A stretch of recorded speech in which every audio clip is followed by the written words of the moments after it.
I remember back in 2003, maybe 2004, I fought at the arena for K1.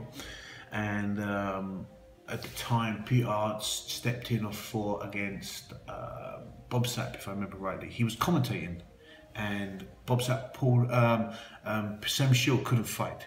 So Peter Arts put on Sam Shield shorts that were like 10 times too big and stepped in. But at that particular time, it was a transition in K1 in Amsterdam. They were bad at Harry. There was all of these, there was a reputation to be around the arenas.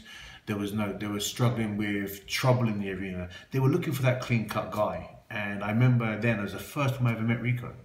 And he was a young kid, looked exactly the same, big, huge legs, small upper body, very clean-cut.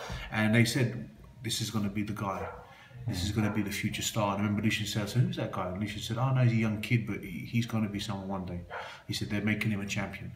And I was like, oh. And then, of course, I disengaged from K1 for so many years. In 2006, 2007, I went to MMA.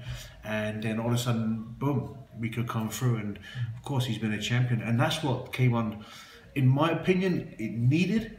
But it needed as well, it still needs that superstar flair. And I think it's lost that. The edge of the Gokhan Saki, the edge of the Bada, the edge of Peter Arts and the high level guys that were knocking people out, Sam Shield. It's not saying that Rico can't knock no one out, he clearly has, and he's a great fighter. It just doesn't have that same pizzazz, that same spark that K1 used to have back in the day in Japan. We used to see Jerome, Peter Arts, all the top guys, Ernesto. You never knew who was going to win on any given day. Sometimes now, unfortunately, I think K1 has got a little bit predictable. It's almost a little bit predictable.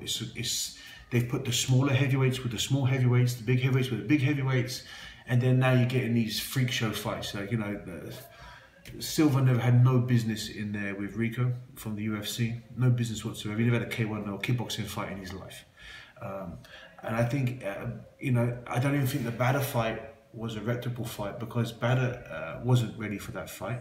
Bada's a fighter. He'll fight anyone at any given time. He got injured and so be it, but it wasn't the Bada of old. He wasn't trained. You could tell he hadn't been training long enough to get ready for that fight. It makes sense?